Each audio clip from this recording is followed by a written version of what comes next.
Hey y'all, Monica King here. Cleaning water locations, bird, bees, anything that might want some water. It is getting warm, and even though today is this lovely, overcast, gorgeous day, the high estimate is supposed to be 90 degrees. I'm like, what the heck already? So what I'm doing today is going through the water and cleaning it up, moving some of the locations because I got flight path issues with the bees. So some of these areas, when I have guests come over and they're wanting to look through the garden, or if I'm doing a class and we're talking about different plants that are beneficial for the pollinators, as they're walking through, they're getting in the flight zone of the bees. And so basically one of the big things that a lot of people say is that, oh, when they're foraging, they're not defensive. Well, no, they're not for the most part. There's that individual that every now and then gets in trouble. So I go most of the time. I don't always say always on that. And so there's so many people just giving really, really bad advice on a lot of these gardening groups. And I don't have time to go in there and they still don't believe me. As a beekeeper, they think that they're right. And I'm like, whatever. Sorry, got off on a little vent there. So what I'm doing is creating these locations for them to water where they won't get in trouble and get into somebody's hair or, get mad because somebody got in their way. So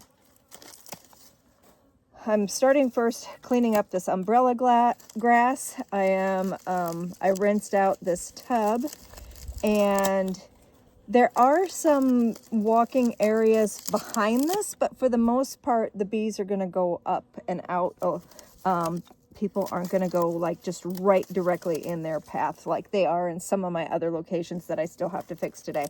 Now, over winter, I had guppies in my 10-gallon aquarium inside, and these guppies multiplied and gave me some more little babies, which are going to get moved out here into the garden area to help prevent mosquitoes in these tanks. Now, one of my other mosquito areas, potential, has goldfish in it. And I just saw a friend of mine's tank, and her goldfish are huge. Mine are still probably about, I've got some that are probably 6 inches, and then I've got others that aren't quite that big. But she got some of those fancy ones with the big gigantic eyes, and they are so cute.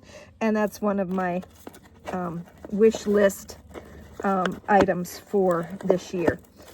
So yeah, this umbrella grass is really invasive if you put it like around a water tank in an area where it's not contained. Kind of like mint, you don't want it to have its free roam at all of the root systems. And look at this thing. This thing is just, I didn't do anything with these things over the winter, and the root system is amazing. I have a bag of canna lilies that I need to do. I can't remember all the plants that I've got that I need to, look at this. It's just totally taking over these 2 pots, and it's a mess. Okay, so I need to get this repotted, but I'm going to have to move my water.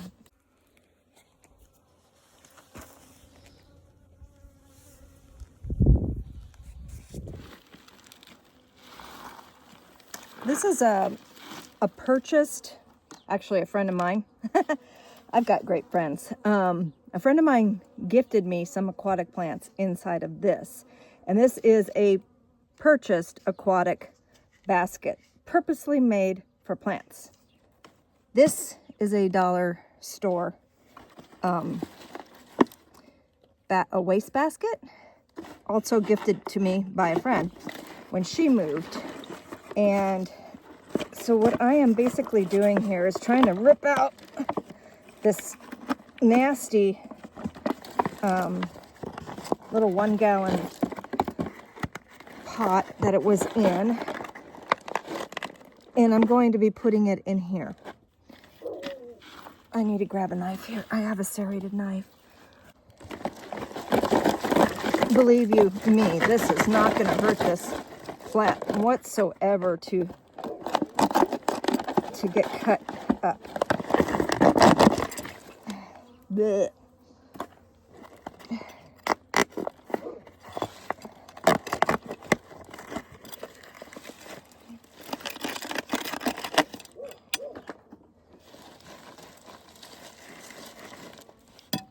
Just going to kind of bust it up a little bit here.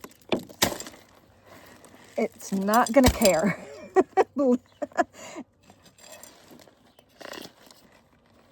And then I'm going to score the root system because it is so,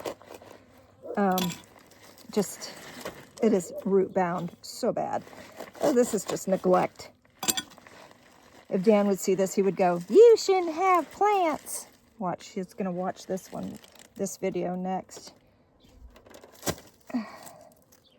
So all I'm going to do, and this is kind of small for it, but basically I don't want it getting bigger. We're just going to put these in between here, and the roots are going to come out of all of these holes, which is a lot better than being stuck in this 1 gallon plastic pot. Now, anytime I want more of this, a friend of mine's like I said, it's invasive at her place. So anytime I want more of it, she's just constantly killing it back, and I can get it from her. So if I end up murdering this poor plant, I can get more. So what's really neat, and I know it does look a little bit offset, but there's green on this side too, and it's gonna fill in. Believe it's not gonna hurt one thing. I wish I had a little bit bigger basket, and maybe when I'm at the thrift stores, I will look for that.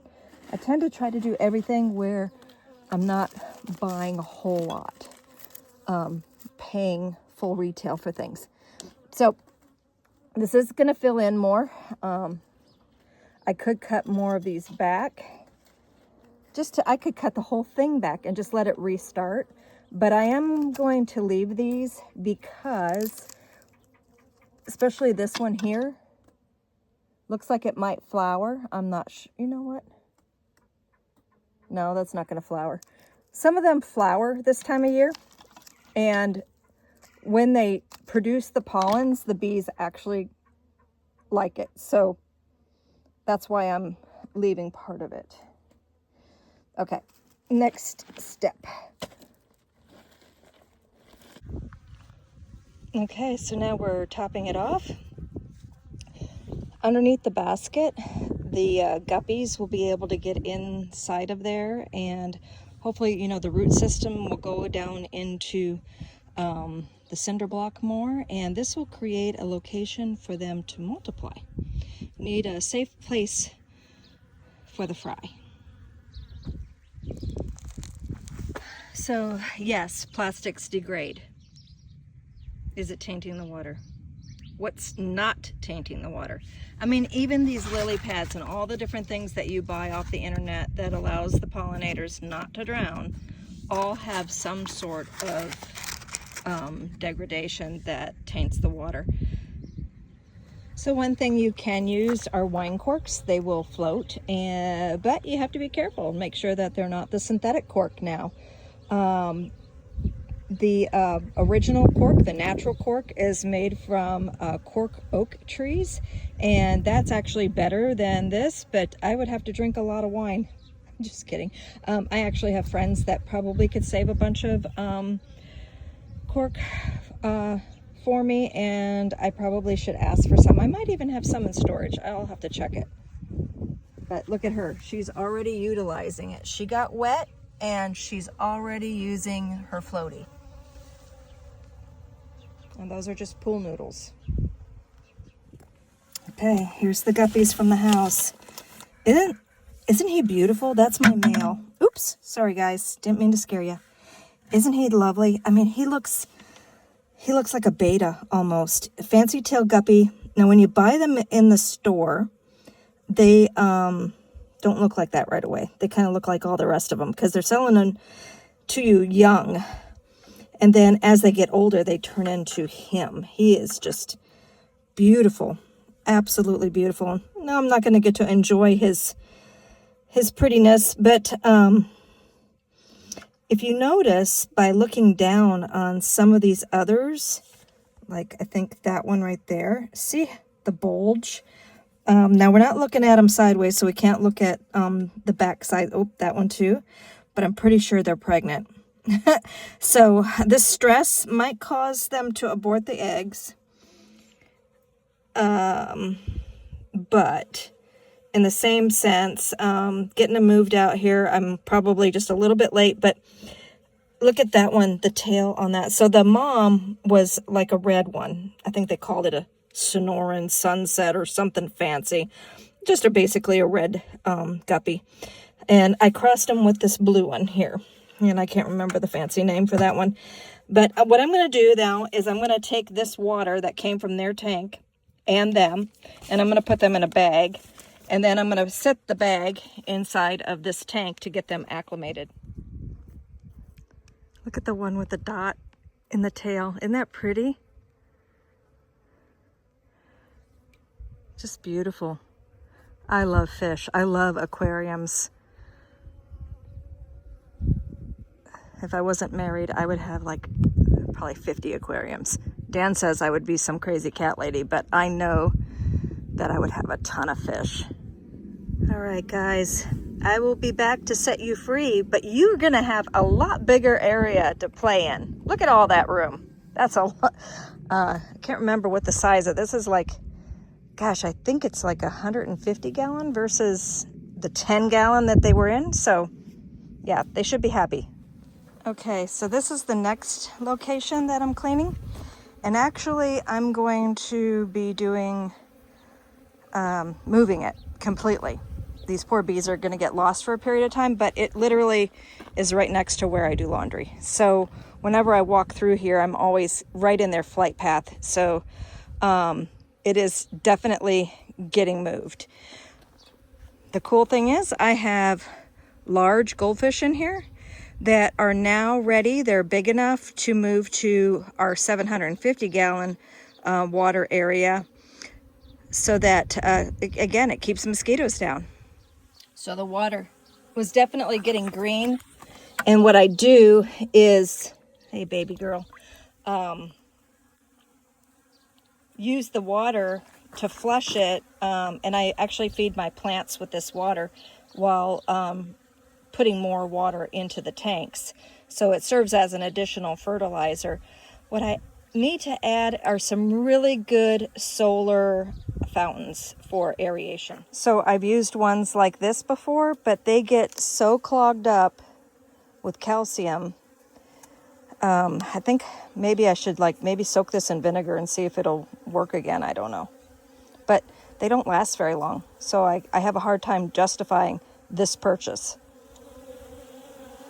Safe spot to water is inside of the canna lilies, which are coming back. I don't know if that one will come back or not. That was taro root. Okay, so I already fished out about 4 goldfish. The water down in the very bottom had a lot of sediment, and so every time I stir it up, it kind of gets nasty now. I can barely see the fish here and there, and I probably should have done this earlier because I'm really upsetting the bees. The bees are like, this is our forage area, and I'm not being very successful. Oh, look I found a seashell.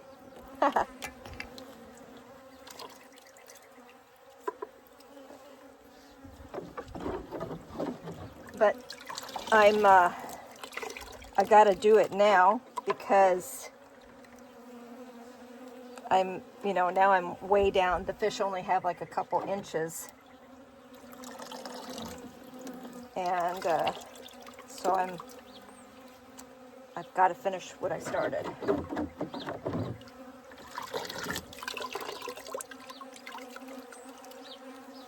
Try to, ooh, there's my fish planter. That thing fell in the water. Make sure there's no fishies stuck in it. Ugh, some of this is starting to smell. I'm sure that these fish are going to be really happy as well. I'm just a little bit bummed because now I won't get to watch my guppies grow up and get to see all the colors that they turn into.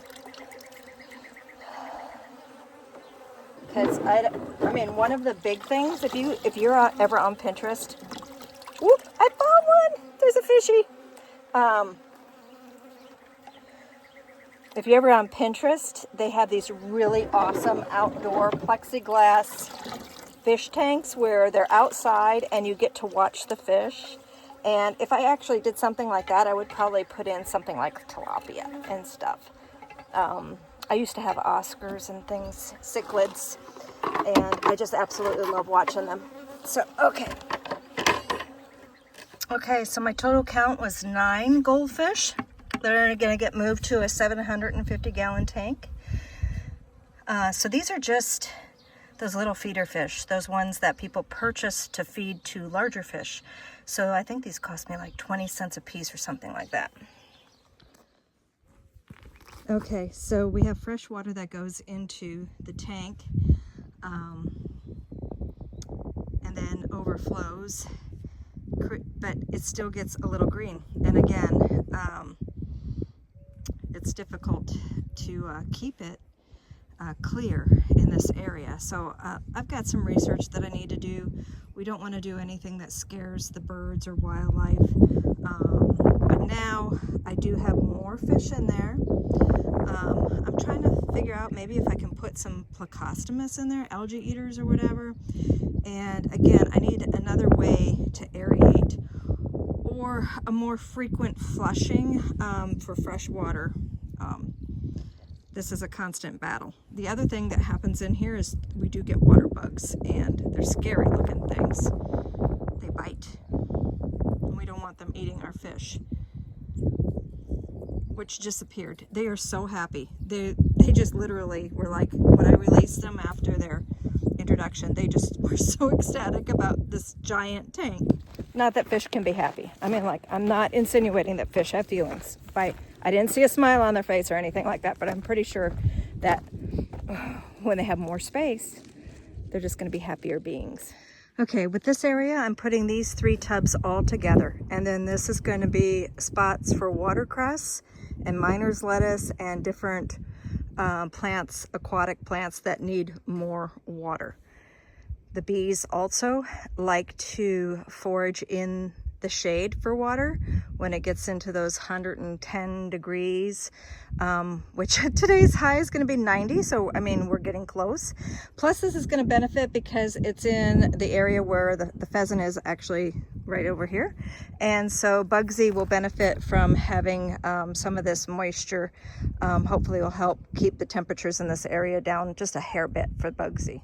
So this tank here, I just filled it up, and this is going to be an area where I'm just going to have a bunch of canna lilies, and the bees will absolutely love this because they will have something to land on, and I'll probably try to put maybe some more guppies or something small in there, whereas the water area over there, I will likely be putting more goldfish and stuff like that.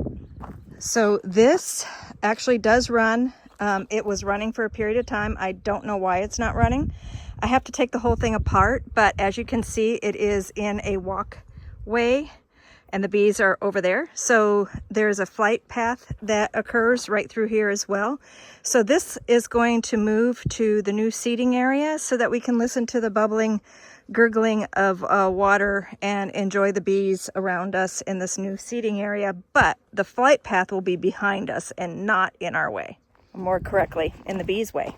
So literally my garden is being destroyed right now while I move things around, but on the side of my archways coming into my outdoor kitchen is where the 2 water spots were that I just moved over into the new water area. Again, it's because it was allowing we were in the way of the bees. So as I was cooking, I was dodging bees. So that was not a good location for the water sources.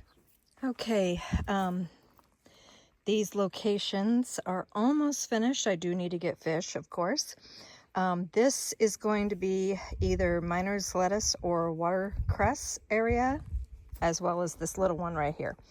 Actually, I'd also want to, I think I lost my yerba mansa, so that's another one that I'm going to add into this area.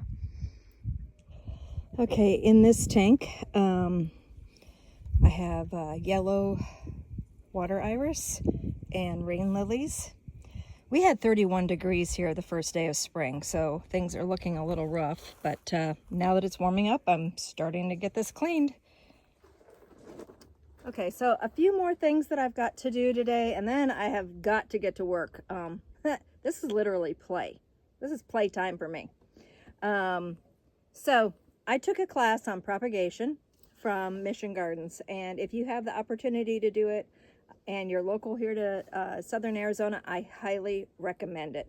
I learned some techniques that I have implemented, and so I'm about to do like an unveiling, basically, of a few items.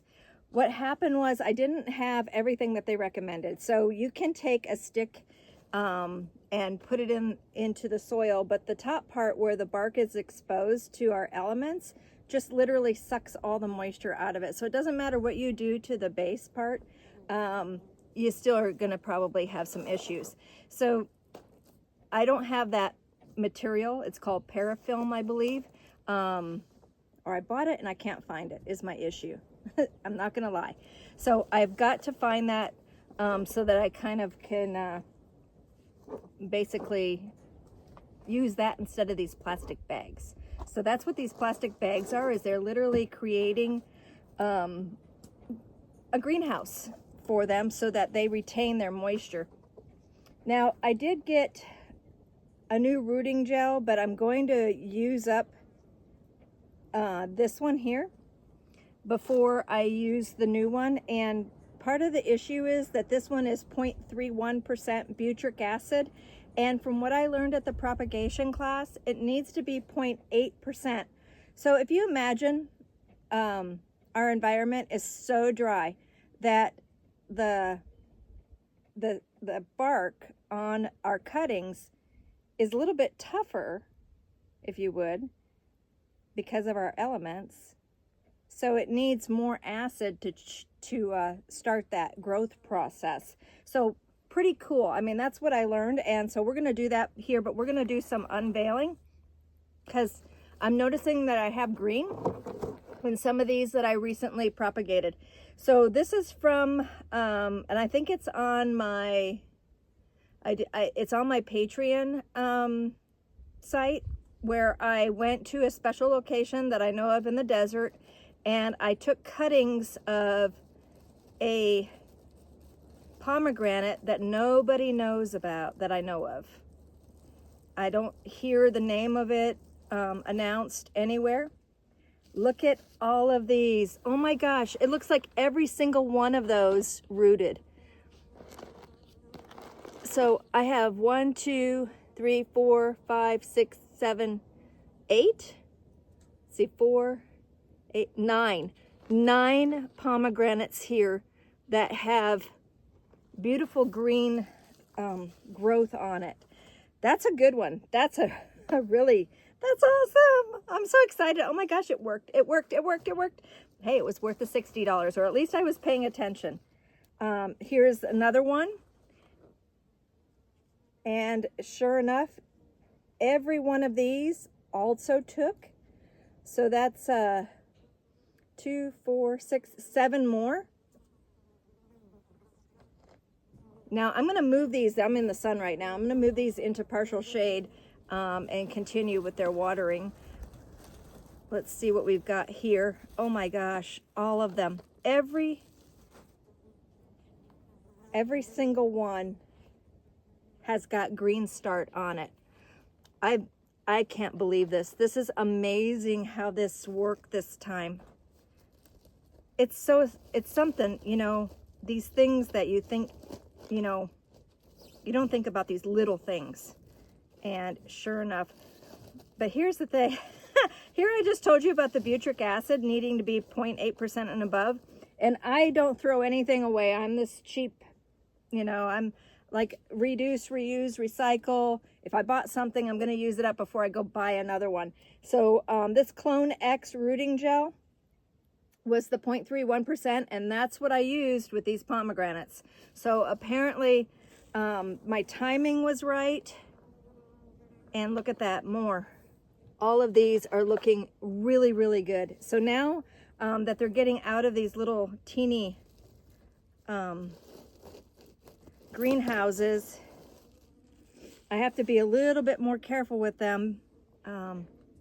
This one's kind of not, so these were thicker and they might be slower to take, I'm not sure, but they are having a little bit more trouble. But look at these. All of these are about pencil size, and they literally told me it doesn't matter what size you cut, all of them will work. And so here, I mean, this one here, this is like cigar size.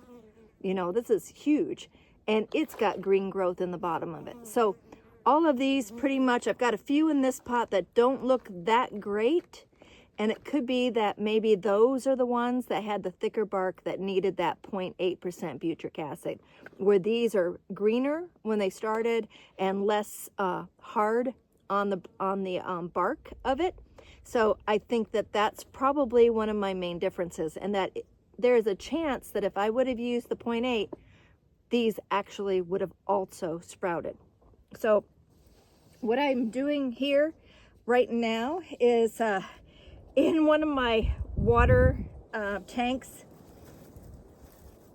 and I don't know if it's going to work or not, but I have these laurels, mescal bean, I believe it's called. And again, I'm going to these have been in water. They might be a little too dry. You just want to keep in there the nodes. And so I'm going to cut this at an angle to restart it because it's probably scarred. And then I'm going to also cut it at the top here, like so. And I'm gonna dunk it in my rooting hormone, and then I'm just gonna shove it into my growth medium, which basically is 1 part coconut coir, 1 part, what else did I use? Vermiculite, and 1 part perlite. So that's basically all it is. And I'm just gonna take off all of these branches here, and I'm gonna make another couple of these. Oh no, I don't know if I can even dunk this one in. It's getting down to the very bottom. Make sure I get the rooting hormone around, and down inside it goes. I'm gonna try to do 1 more off of this, or maybe 2. I'm just gonna basically trim it.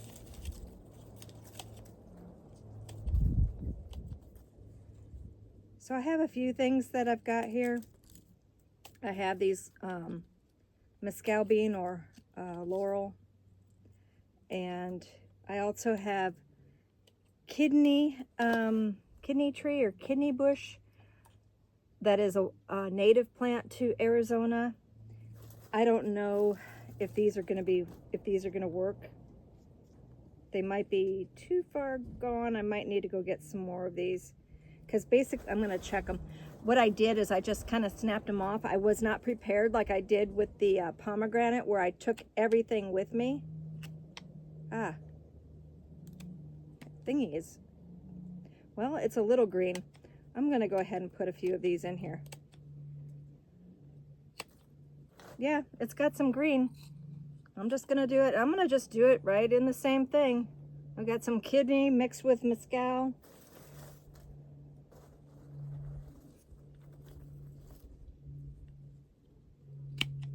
Again, keeping nodes.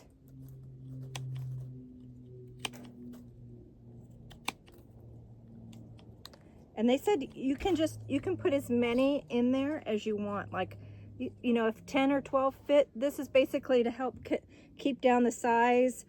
You won't have to focus on as many.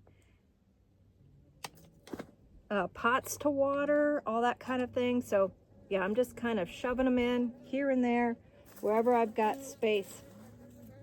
And I'm going to also do a rosemary cutting that Adita gave me as well.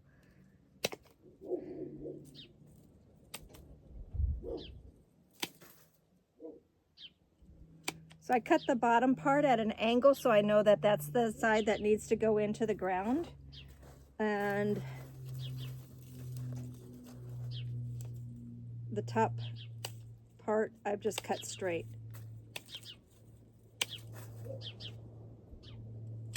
Again, always a node. Always leave a node. So I'm gonna cut, I'm gonna do these really, really quick, as I am like, I gotta get into my truck. I gotta empty my truck and get ready for bee removals tonight.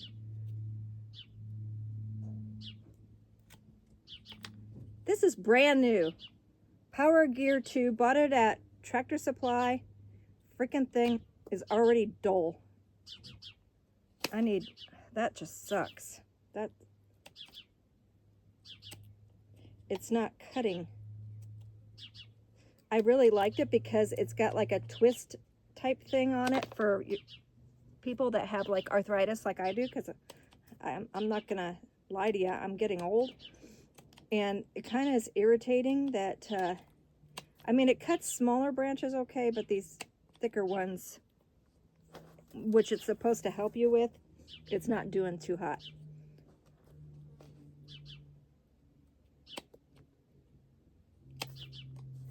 I'm going to do a few thinner ones too, just in case, like I was talking about with that butyric acid, being able to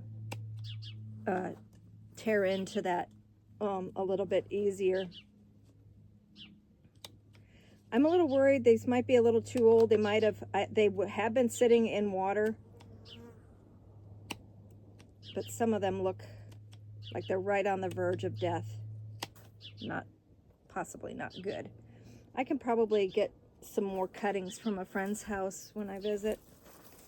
And I'm thinking about making a kit where I carry it along with me wherever I go, so that I've got like some stuff to already basically work with, so that I can add to the garden. Yeah, this one. Look at that, it's just chewing it up. Okay. All right, so then I also mentioned that I was going to do a few rosemary. This rosemary looks pretty dang rough. Let's see here.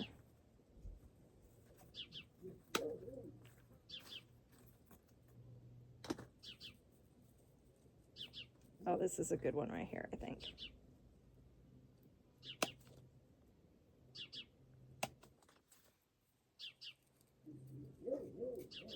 The smell of this is amazing. I wish you guys could smell this.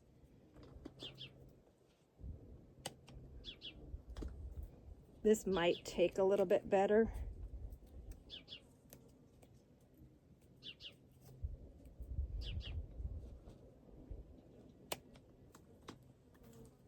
They're kind of funky. Okay, that's going to be it for now. I'm just going to shove these in what I've got. I need to buy more vermiculite, more perlite. So yeah, I'm a little short on stuff. So I'm just going to kind of do this kind of thing. Keep on moving here.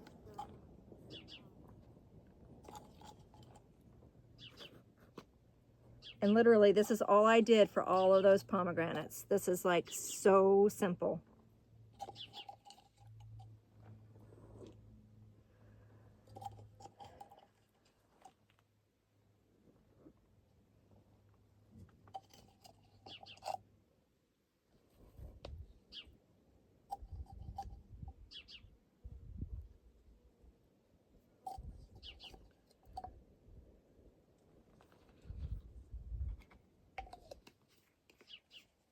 Okay, almost used it all.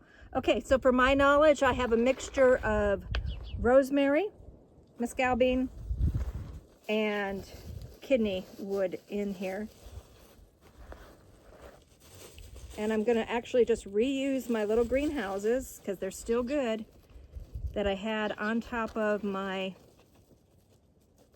pomegranates. And I'm thinking on a couple of those, I think on the one on the end with the thicker branches, I actually think I'm gonna put that back in a greenhouse. And then the others I'm gonna leave out, but still I'm gonna put them in a water tray so that they can do, they can suck the water up into the soil to stay moist at all times. So yeah, I'm gonna put these bags, I'm gonna put this bag back on, maybe 2 of them, and put them back where they were. So these are little 1-gallon pots, and the bags that I'm using are from Walmart. They're called bread bags, and they're a bag that has a twisty tie instead of being like a Ziploc or whatever. And they fit these 1-gallon pots really nice. I think these are 1 gallons.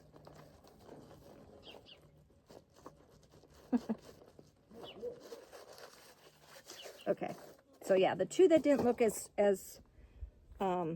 leafed out, I'm putting back in the greenhouses.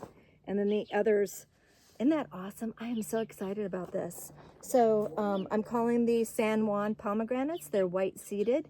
And so yeah, I'm gonna have a ton of these. I've got friends that I'm gonna trade with. Oh, so as I was walking around and cleaning up a little bit, I realized the taro root was still alive. So I brought it over into here, and then I remembered I had these beautiful lichens that I wanted to put near, a little bit more near an area that had some moisture. So I've got spot for 1 more pretty lichen rock, but for now, I think it's a good start. I can't wait till this all fills out. It's going to be gorgeous, and I need fishies.